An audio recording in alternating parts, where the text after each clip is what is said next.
Hey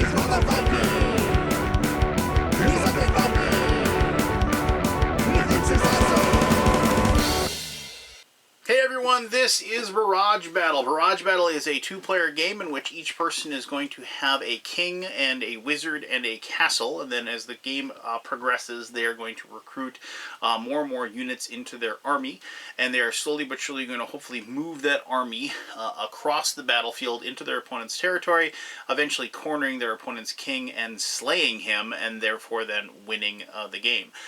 This is a game that is going to have cards that will represent each person's units and their structures and their siege engines and what have you. But they also, and when those cards meet and they're right next to each other, you're able to do melee attacks if it is a melee unit. But it has ranged attacks as well, but that has a dexterity element where you actually are going to be flinging dice at each other's units, and hopefully you're going to pull off some damage and some victories there as well. And that's what makes this game kind of unique, and for me, a lot of fun. So let me show you how the game is played, and then we'll come back here and I'll talk more about why I'm digging Barrage Battle. Alright, cool. Alright, this is Barrage Battle, and this is one giant board. I'm going to do this, and I rarely do this, so I apologize for that. But the board is 15 rows long and 7 columns wide, and so you can kind of see just the immensity of what we're dealing with here. This is going to take a bit of table space, but the reason it is that large, as I said, is the different 15 rows, and then each one of these squares is made so you can then put one of your units in those squares and move them about the board. Each person's side is 7 rows long. There is this middle row here that is the no man's land of the battlefield. That actually has an effect. If you have a unit in no man's land, it cannot be attacked, and you cannot attack with it. So it is an important place where you could put units to stage your attacks and have tactics and strategy up for upcoming rounds. Alright, so each person, and because of the size of the board, I apologize, but I will be just kind of showing you the mechanisms of the game just on this section. So, but obviously in this game, bear in mind, this, as I said, has a dexterity element in which you're going to be throwing these dice and trying to land them on certain squares on the board. And the ranged attacks can go the length of the board, and so while I'm going to show you how those work here in just a little bit, keep in mind there's a lot of times where you're going to be heaving dice a long ways away, which adds to like the immersiveness of like making a desperation archer shot, but also you know, just the fun of the game is increased because of the fact that like you're taking more and more desperate shots or total pot shots, like a pie in the sky type of things that you have no hope of hitting, but when you do, the cheers erupt, at least for the person that pulled it off. But anyway, so each person starts with 3 units. They're going to start with a castle, a king, and a wizard. The castle is, well, it's a castle. It's there to protect your king. Any unit that's behind the castle is immune to all range and magic attacks. So basically, as long as when you set up the board and put these units out, if you keep the king behind the castle, which you should do, you're going to be able to keep him alive, at least as long as this castle stands. And so the castle will be, you know, like, it can only be set up in the first 2 rows of the board. So you could put your castle there, and then you could put your king there. Now the king, it has 1 hit point. Obviously he's very fragile. He does have the ability to block melee attacks that come in. If somebody succeeds at the melee attack, he gets to roll a d6 and try to defeat that roll, and if he does, then he is not hurt by that particular thing. Plus, he's a pretty devastating melee guy. He gets to roll 3 d6s, and every 4, 5, or 6 melee attacks succeed in a 4, 5, or 6, he does a point of damage. So, you know, obviously, since a lot of these units don't have a lot of hit points, that is very powerful. Now, you don't want your king to be rolling around out there and asking to be killed, obviously, but you know, this. He's no pushover, you know, he can stand up for himself if he has to. So here's the wizard. The wizard, once again, not exactly super powerful. He can barely move. He's at a movement of 1. He also has 1 hit point, but like he has both magic spells and he's a melee guy. But the thing is, as long as you have your wizard in play, every turn you get to collect one of these little crystals, and then you use those crystals to cast magic spells that are both will be offensive spells and spells that you use to protect your units and what have you. And I'll talk about that in just a little bit. But you also get to place your wizard wherever you want, as long as it's on your half of the board. You can't start them off in no man's land or the other person's side. You got to start them off over here. So, you know, keep in mind that you also want to keep your wizard alive if you can. And so you want to try to maybe, you know, set up some defenses for him as soon as you're able. So after you've done all that, each person will get 10 cards in this giant deck, and I'll talk about all those different cards and what they do and what have you in just a little bit, and then you determine a first player. The first 2 turns of the game are not played as normal. Whoever is the first player is just going to start off, they're going to collect 3 gold, and they're able to place units on the board from their hand of cards. They're just going to do that, and that's they can't attack with them. You can't do anything as far as that goes. Then the second player can make a declaration phase, and I'll talk about declaration phase in just a moment, and they receive the gold for their declaration phase, but they have to skip their action phase, so they can't make any attacks or spells.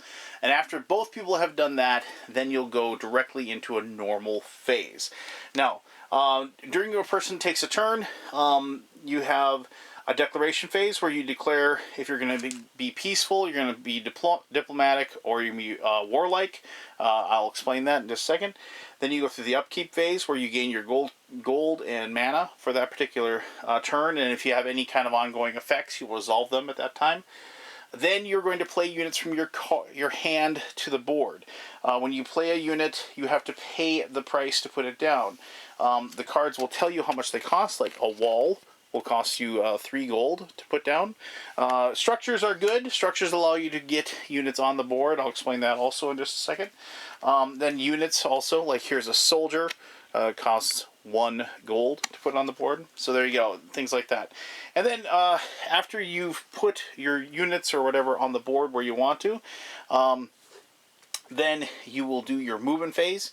You get to take 3 movements. Now that doesn't mean 3 squares on the board. You just can pick units and then move them. So like this soldier can move 2 in all of those orthogonal directions. If you have, let me just grab another unit here to show you.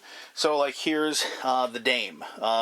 This is a cool unit. They have both a melee or a ranged attack depending on how you want to use them. But they can move 2, but you'll notice in any direction all around. So kind of cool like that. And so you pick a unit and you move them. So if you have this Dame, you can go 1, 2, you know, for a movement, that sort of thing. Or 1, 2, or whatever, however you wanted to move the unit, you go ahead and process the movement. But remember, you can only do 3 movements, and 3 different units do those movements. And you don't have to move their maximum movement either. I mean, if it has like a movement of 3, you can move it 1 if you wanted to. But that's kind of stands to reason. After you've done all the movements, then you will do your actions. Now, depending on what you declared, you're going to have a certain number of actions. Actions can be used to make attacks, either melee or ranged. They can be used to cast spells, as long as you have the mana crystals to spend on them. Whoops. Or for 2 actions, you can discard any number of cards from your hand and then draw back up according to the number of cards you discarded for that. Once you take care of all your actions, then you will go to your end turn, which then means that you just draw your cards back up to 10. So if you have 3 cards, you draw 7 cards off the top of the deck. And so then the other player would take their turn. Alright, so now let me explain a little in more depth how all this works. So during the declaration phase, what you're going to do is you're either going to say peace, diplomacy, or war.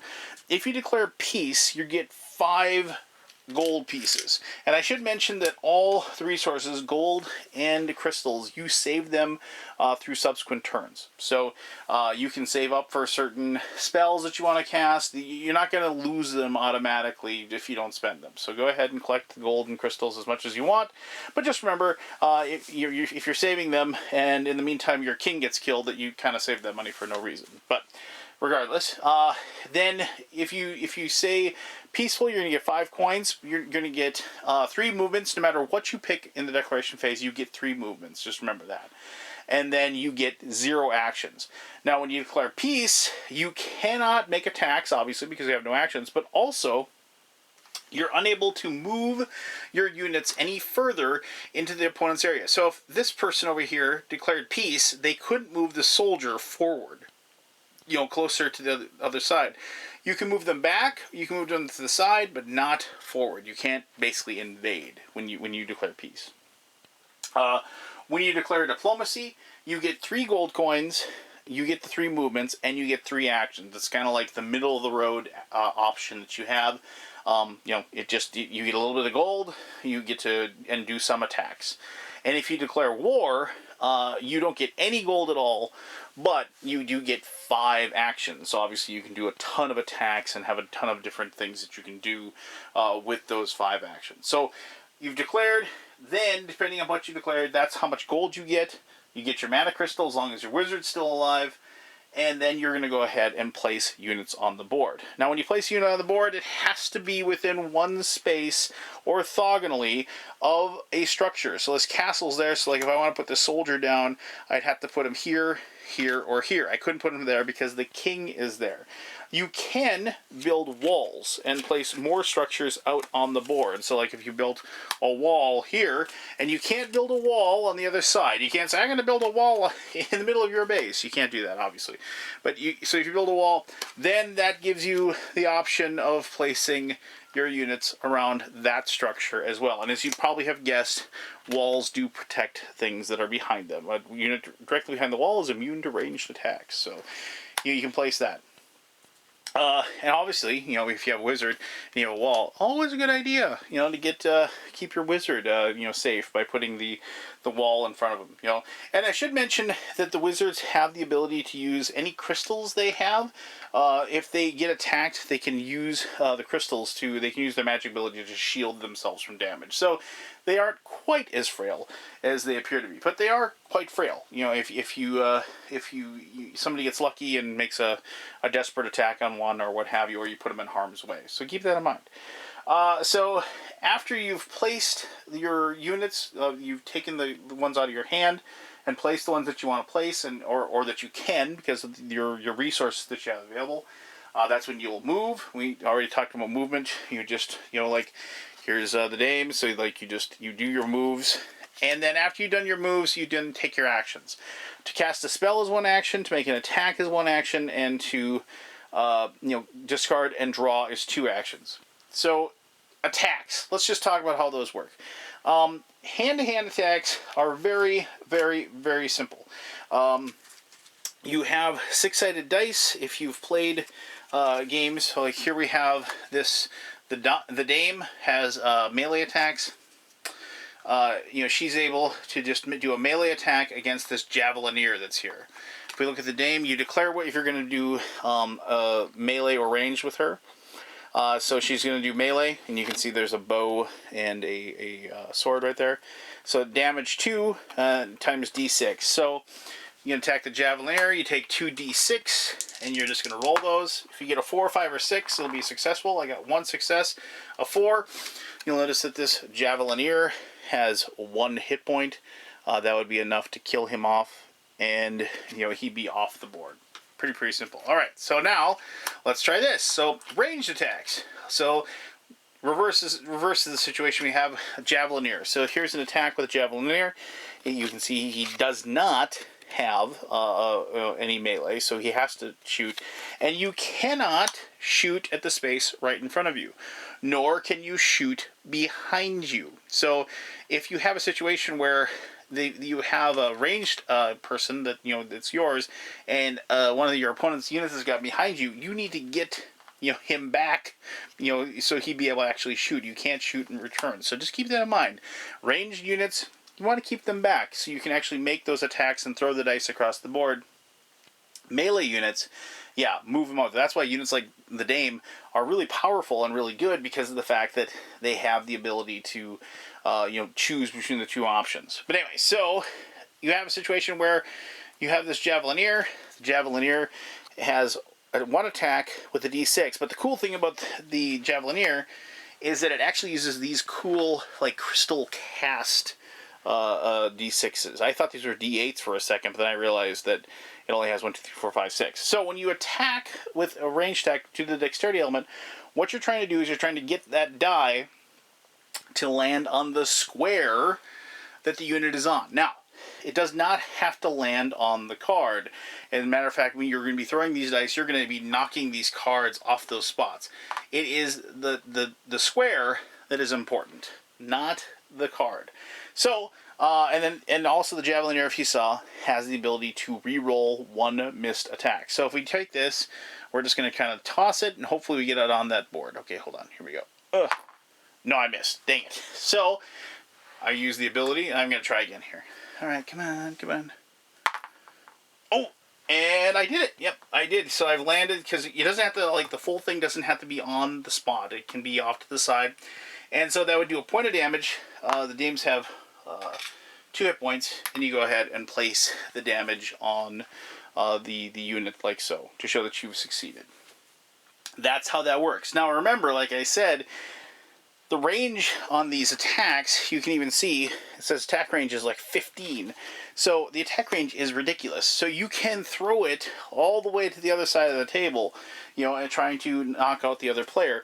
And that is completely honest. Now, you are going to have situations where, either you're going to have a wall that protects against range attacks, or maybe like they have this unit called the Soldier. Any unit directly behind a soldier is immune to ranged attacks. So, if you have a situation like so, and you make an attack, and you roll, and it lands, and this is a situation where it has landed on, I think that was a pretty good shot from you. Actually, well, no, because I didn't do what I wanted to do, but this would not harm the unit at all because of the fact that it didn't get the soldier. But if I attacked and landed on the soldier, it would take that out. If you land on the middle line, then you actually, if it was a situation where it was 2 units that could be affected, so let's say instead of that Dame, it was, instead of this soldier, it was a Javelineer and this Dame, and you land it just like so, that would actually hurt both of them. It's just a really, really good toss, and you've gotten that. But, and so this would actually kill them both, because the Dame only had 1 hit point left, and that has 1 hit point. You'd kill them both, and that would actually work. But if it's a situation where it lands like that, you're going to take out the soldier, but you're not going to go ahead and hurt that unit until you make another attack to hopefully take it out. Something to keep in mind. All right, so that's how attacks work. Like melee attacks are probably, more sure, if you will, but missile attacks allow you a lot more options and a lot more versatility, if you will.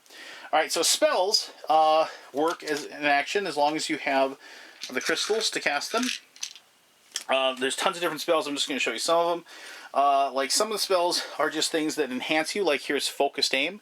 When you cast Focused Aim, and it casts 2 crystals to cast, you, instead of throwing the die, you take your die, have it about 6 inches above, and you drop it. And as long as the die sticks, then it works. That's something you can do with Focused Aim. There's an invisibility spell that you can cast invisibility on one of your units. It makes it immune to ranged and magic attacks for 1 turn. It can still get attacked by melee. You have spells like Lightning, where you deal 1 damage to any unit, war machine, or structure. It just automatically works, but it costs a lot of mana, 3 mana to do it. And like here's the big baddie, Fireball. You take it, throw a d6, and you deal 1 damage to the square where it lands, and the adjacent squares. And it has to be thrown from the position of wherever your wizard is at. And all attacks and spells that are throwing those dice, they can hit friendly fire. You can actually damage your own people if you're not careful. So keep that in mind. All right, so one last thing, there are siege engines that you can put out on the board. You can have a siege tower that can move forward slowly. Actually, not too slowly, but I mean, it moves forward, and if anything behind it, any unit directly behind the siege tower is immune to all ranged attacks. So that's a pretty good ability, and you can give yourself some cover as you move across the board. That is the only siege engine that can move. However, all other siege engines are stationary items, and so there's ballistas and catapults. I'll show you one here in just a second. Wherever you put when you put those down, they have to be within 2 rows of an existing structure. So you don't that's so you don't gum up the works around your structures that you have, and because they siege engines, the catapults and ballistas will stay in the place where they're put until they're destroyed, because they can't move, even though the catapult has wheels. But I don't know, maybe they're just really, really slow or something. But so you can see here that the catapult has a 3 on D10. The catapult can only attack the opponent's half of the board. So wherever you put it, you have to go for the other side. And so then you would take the D10s and you would, throw them and hopefully land on something on the other side to do damage to them. So, and it's like that is, and then the ballista is actually pretty cool. The ballista, because it attacks in a straight line, you have to roll the ballista from the spot that it's at, and then try and hurt anything in its path. Here, let me find the ballista card. Alright, so here is a ballista. So it says, roll a d12 in a straight line from the ballista. Any unit, structure, or equipment the dice touches receives 1 damage. So if you had it here, you could take the d12, and it has to be in a straight line. And that doesn't mean it has to go straight forward, but you could, roll it like that. And then you'd have to see, any card that it ran into, you can just imagine this is this giant bolt that's just going through all these different units and buildings and what have you. And so that's how that works. But, alright, so, you just kind of go back and forth, like I said. Each person, takes their turn and does that. Eventually, through good tactics and not a small amount of luck, you are going to be in a situation where you're able to take out your opponent's king, and once you pull that off and you kill off your opponent's king, you will win a game of Barrage Battle. And this game's a lot of fun. It has a lot of moments of cheering and cursing your luck, things that I really enjoy. And plus, as far as the dexterity element added to the head-to-head nature, really evokes a lot of not so much immersion, but definitely a lot of interactivity between you and the other player.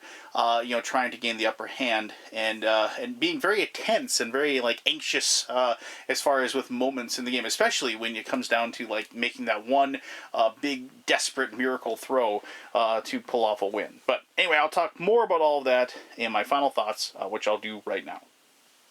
Alright, you should have a really good idea of how to play Barrage Battle. Now, once again, I apologize that I couldn't show you the whole giant board, because it is kind of lengthy.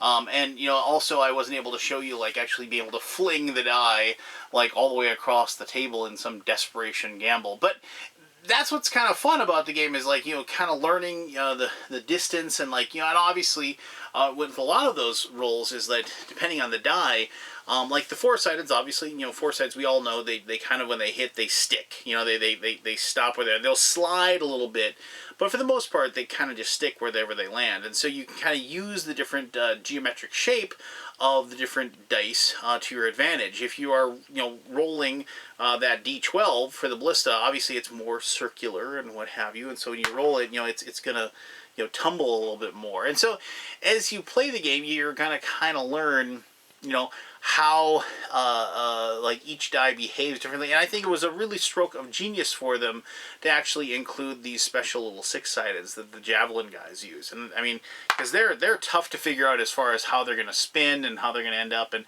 it just kind of adds a ton to the game. Now, I mean, they could have theoretically just been a game of throwing dice and moving your characters around, but when they actually added in the different spells and they actually added in the melee attacks or anything like that, they added just the right amount of tactics and strategy to kind of, not make it like this pure dexterity game, if you will. And I kind of wonder sometimes when the design portion of the game, where they began. Were they trying to make like a card-based kind of tactical war game, and then they were like, wait a minute, let's throw dice at each other? Or was it something where they were throwing dice at each other, and then they slowly evolved it the other way? Or maybe it was just the whole idea just dawned on the beginning. I always really, really enjoy the designer method, if you will, and I like to see how they came up with the game. But regardless, the reasons I like it, I've kind of already alluded to, but it has just the right amount of everything that I like in this type of game.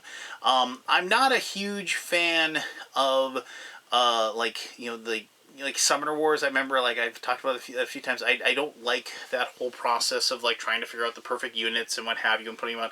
I like the fact that you're just drawing from one singular deck, and it's very generic as far as what you have. Each person has kind of like the same units. There's no like specialty. I mean, the only thing that I kind of wish there was is maybe if they had a 4-way board. I think that would be kind of cool. Like so you could actually be fighting 3 different opponents, at once, and like kind of like a last man standing type of situation. I think that'd be cool. So, whoever to Rachel and to Matthew that are kind of behind this, that's an idea for you. Come up with that for me. But anyway, so like I said, it's just I love dexterity games. I just because of like the fact that it is not just the easy shots and like kind of challenging yourself but the desperation shots as well, as you're trying to like you just pull a rabbit out of the hat kind of situation, and it is like a very condensed version of these 1 versus 1 type of games that I've been playing a lot of lately. Just because of the fact that my number 1 game partner for the last year or so has been my daughter, and so it's just she and I. And so when I can have a game where it's just me and one person and we're butting heads and trying to succeed, I find myself kind of gravitating towards these very I wouldn't call this a war game, but I'm gravitating towards these like combative games, if you will. And this one is a nice break from like a complete strategy type of situation when you add in that extra element of the dexterity.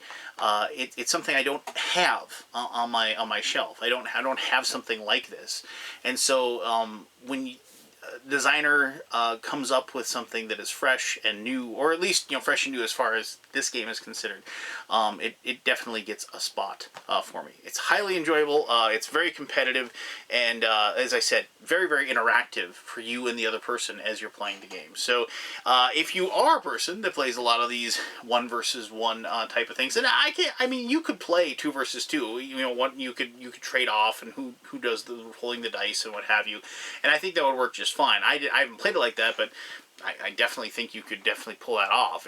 There'd be no issues with it. But if you're somebody who enjoys games like this, I would definitely suggest that you check out. Why don't I actually hold the box up right? Definitely check out Barrage Battle. I think you will be very, very pleasantly surprised at the depth of the choices. I mean, because the fact that one other thing, I thought that it was possible the game was going to be pretty straightforward, but because of that declaration phase, that whole portion of the game really opens up the game for me, because of the fact that, do I want a bunch of gold so I can build up my units, build up my strength, or, but then I don't get to attack. And so there's this weighing your options type of situation with each and every one of your turns and trying to figure out what's the best possible thing for you to do. And there's nothing better than when you realize that you don't have any cards that you really want to put out there right now, and you're just going to like go for the gusto and get those 5 attacks and see how much chaos you can wreak on your opponent. I really like those turns, obviously, because anytime when I can throw dice over and over again, literally at my opponent, is probably going to be a good time. But anyway, so there you go. That is Barrage Battle. If you have any questions about it, by all means, ask away. I'll try to answer those to the best of my ability. As always, I really appreciate you taking the time to watch this video. And until next time, I am the Undead Viking, and I'm telling you to have yourself one heck of an awesome day. All right, bye-bye.